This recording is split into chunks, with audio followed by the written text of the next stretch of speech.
brought to you by V-Guard, a product by Sensodyne and Vimal. We are Zubal. સરકારશ્રીને report આપવામાં આવ્યો છે. Police વિભાગ, town planning department, fire department, RNB, આ તમામ વિભાગની જે નિષ્કાળજી હતી એ નિષ્કાળજીને શોધી કાઢી એના પુરાવાઓ શોધી કાઢીને સરકારશ્રીને ધ્યાને મૂકવામાં આવ્યું છે. સમગ્ર ઘટનાનું કેસરિયાથી મન જોગી થયું રે, દિલ ઝૂમે જુઓ મત મસ્ત થયું રે.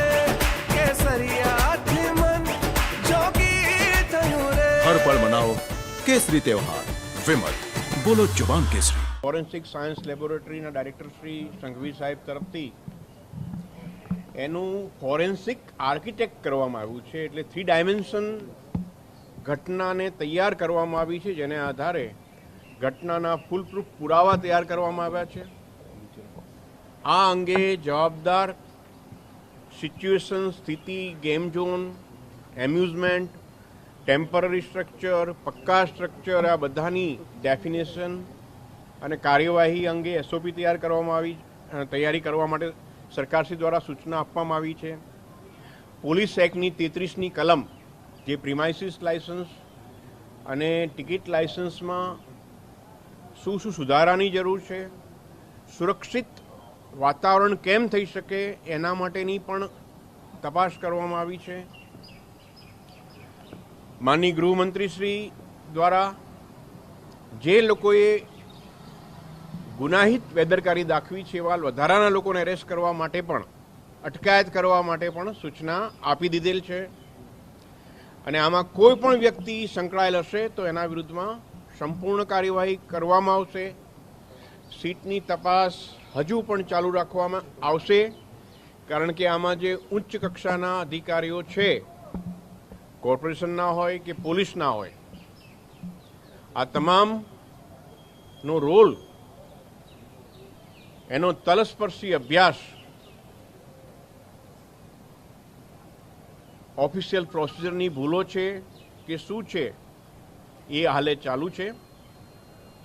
છેલ્લે મિત્રો એક જ વાત કહેવાની છે કે કોઈ પણ વ્યક્તિને,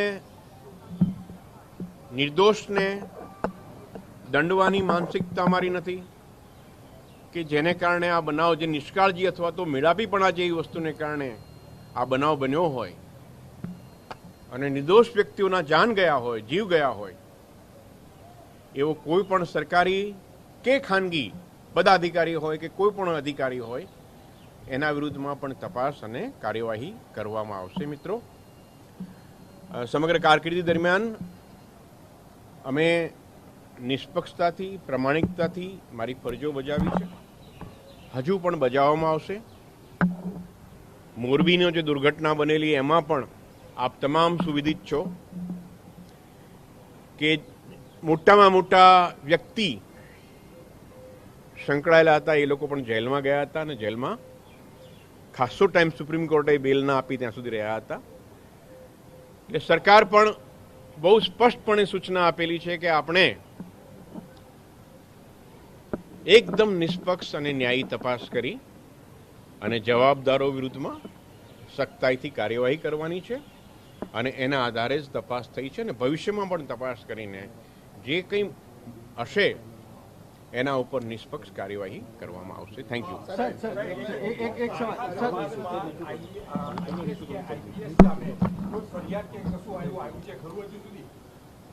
4 આઈએએસ ઓફિસરની અને 1 આઈપીએસ ઓફિસરની પૂછપરછ કરવામાં આવી છે.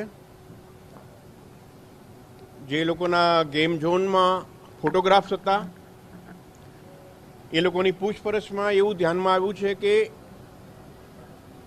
માર્ચ મહિનામાં 2022માં એક બર્થડે હતી અધિકારીની, એટલે બર્થડેમાં પરિવાર સાથે આ લોકો ગયા હતા. આ લોકો એના ઉદ્ઘાટન કે ઓપનિંગમાં ગયા ન હતા, એટલે એ પૂછપરછ કરી છે. અન્ય આઈએએસ આઈપીએસ ઓફિસરોની પણ તપાસ ઇન્ટ્રોગેશન પૂછપરછ કરવામાં આવશે. સરકારશ્રીની સ્પષ્ટ સૂચના છે સીટને એ પ્રમાણે કાર્યવાહી કરવામાં આવશે એની હું ખાતરી આપું છું. ચૂંટાયેલા પદાધિકારીઓની કોઈ પૂછપરછ થઈ શકે? એની પણ પૂછપરછ થઈ શકશે. ત્રિવેદી સાહેબ, સર, એક વાત- પૂછપરછ થઈ શકશે, થશે એ વાત અલગ છે. આટલા દિવસ થયા આ ગોજારી ઘટનાને, કન્ક્લુડ ઠોસ શું? તમારી તપાસમાં કોની બેદરકારી સામે આવી, ઠોસ શું? રાજકોટની જનતાને તમે કહેવા માંગતા હોય કે દોષી ટાઉન કોણ? પ્લાનિંગ ડિપાર્ટમેન્ટ સાહેબ, નામ લાઇસ સહિત. નામ સહિત નહીં આપી શકે. નામ તમને આપશે સરકારના. પ્રેસ નોટ આવશે. જ્યારે પગલાં લેવાશે તો તમને ખ્યાલ આવશે. ટાઉન પ્લાનિંગ વિભાગ છે, ફાયર વિભાગ છે, લાયસન્સ બ્રાન્ચ અને પોલીસ સ્ટેશનના અમુક વિભાગ છે અને પબ્લિક આરએનબી વિભાગ એના અધિકારી નિષ્કાળજી સામે આવી છે અને આગળની તપાસમાં કયા તબક્કે કોનો રોલ છે એને નક્કી થયા પછી આ કાર્યવાહી થશે. આજે ઘટનાના 25 દિવસની તપાસ થઈ છે. આમ આવડો મોટો બનાવ જેમાં સરકારના અલગ અલગ વિભાગો સંકળાયેલા હોય, અલગ અલગ કાયદાઓની છણાવટ, ફાયર સેફટી એક્ટના કાયદામાં કેટલા મીટરની ઊંચાઈમાં એનઓસીની જરૂર છે, કેટલી જગ્યાએ કેવા પ્રકારની કામગીરી જરૂર હોય, એવા લગભગ 40 થી 45 અલગ અલગ કાયદાઓ અને નિયમોનો અભ્યાસ કરીને, જેમ ફાયર સેફટી એક્ટ 2013 પછી 23 સુધી અલગ અલગ એમેન્ડમેન્ટ આવ્યા, હાઈકોર્ટના જજમેન્ટ્સ આવ્યા, એ હાઈકોર્ટના જજમેન્ટ્સ વગેરે ધ્યાન લઈ અને તપાસ કરવાની હોય. એટલે 25 દિવસનો ગાળો એ બહુ મોટો સમય નથી મિત્રો. અને અમે ખાતરી આપી છે કે શક્ય એટલી ઝડપથી આ તપાસ પૂર્ણ કરી અને જે મૃતાત્માઓ છે, આપણા દેશના નાગરિકો છે જેમણે જાન ગુમાવ્યા છે, એમને ન્યાય આપવા માટે અમે કટિબદ્ધ છીએ. Thank you. એક વાત એવી પણ આવી છે કે કેટલાક આઈએસ અને આઈપીએસ તપાસની અંદર સહયોગ નથી આપતા, પૂછપરછ માટે બોલાયા છે તો હાજર નથી. કોઈ એકદમ ખોટી વાત છે. એકદમ ખોટી વાત છે. તમામ અધિકારીઓએ સહયોગ આપવો જ પડે. સર, એક આઈએસ અથવા આઈપીએસ અધિકારીનો 15 પૈસાનો ભાગ હતો અને એના કારણે બધી લાલિયાવાડી ચાલતી હતી, એવી પણ એક વાત સામે આવી. આ બાબત તપાસ કરીશું. આજ સુધી તો ધ્યાનમાં આવ્યું નથી. તમે શું કહ્યું? પેટ્રોલ ડીઝલના જથ્થાનો આ કોઈ પેટ્રોલ શરૂઆતનો ડીઝલનો જથ્થો ત્યાં હતો ગો કાર્ટિંગને કારણે. એવી એક પરસેપ્શન છે. આટલી બધી કલમો લગાવી હોય મિત્રો, 27 નાગરિકોના જ્યાં મૃત્યુ થયા છે, ત્યાં તમને લાગે છે કે પેટ્રોલિયમ એક્ટ જેવું કે એક્સપ્લોઝિવ સબસ્ટન્સ એક્ટ જેવી કલમ લગાવવા પોલીસને મળતી હોય તો ના લગાડે? મિત્રો, ત્યાં આગળ જે હતું એ સફાઈનું, સાહેબ આપે કહ્યું હતું, અને ફોરેન્સિકમાં એ જે પ્રવાહી મળ્યું છે એની તપાસ કરી છે. 20 લીટરનો કેરબો એ લોકો લાવતા હતા ગો કાર્ટિંગની કારોમાં ભરવા માટે. એના પુરાવા પેટ્રોલ પંપ પરથી મળ્યા છે, કામ કરનારા માણસો પાસેથી મળ્યા છે અને તમામ પ્રકારે અલગ અલગ પેટ્રોલ પંપમાં તપાસ કરીને કાર્યવાહી કરેલી છે. એટલે આપણે સ્પષ્ટ ઉલ્લાઉડ કરી શક્યા કે 20 લીટરથી વધુ પેટ્રોલ નહોતું. પેટ્રોલિયમ એક્ટ મુજબ 30 લીટરથી વધુ જથ્થો તમારે સંગ્રહિત કરવો હોય તો એના માટે પરમિટ અને લાયસન્સ જોઈએ. મિત્રો, એક એક પાસાનો, એક બાબતનો અભ્યાસ કરી અને મૃત આત્માઓને ન્યાય આપવા માટે સરકાર અને અમે અધિકારીઓ કટિબદ્ધ છીએ. એટલે કંઈ પણ અમે કોઈ પણ પાસું છોડવા માંગતા નથી. હવે આપવામાં આવ્યો છે કારણ કે પહેલા 10 દિવસ હતા, પછી 20 તારીખ સુધીનો સમય હતો. હવે હજુ કેટલો સમય તમને આપવામાં આવ્યો છે? એક વસ્તુ. અને બીજું કે આખી તપાસમાં આઈએસ ને આઈપીએસ ના કોઈના નામ સામે આવ્યા છે તો કોણ છે? જે અધિકારીઓના સમયમાં બનાવ બન્યો હોય એ તમામ અધિકારીઓને બોલાવીને ઇન્ટ્રોગેશન કર્યા પછી, પૂછપરછ કર્યા પછી, દસ્તાવેજોનો અભ્યાસ કર્યા પછી આ પ્રક્રિયાનો તપાસમાં કન્ક્લુઝન તારણ પર આવી શકાય. જે કાર્યવાહી હાલ ચાલુમાં છે. અમે ફાયર સેફટી, જે ડાયરેક્ટર ઓફ ફાયર સેફટી છે એને પણ તપાસ માટે બોલાવી છે.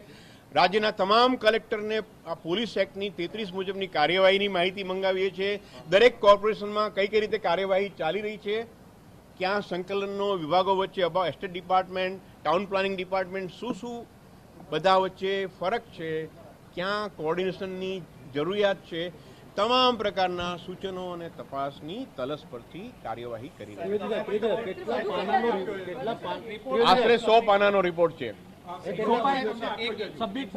હા, રિપોર્ટ સબમિટ કરી આપેલ છે. હજી કેટલા દિવસ એડિશનલ તપાસ દેશે? એ હવે આ તપાસના ટાઈમ પર Brought to you by Wilbur, prepared by Sensodyne and Vimal. Browse the City.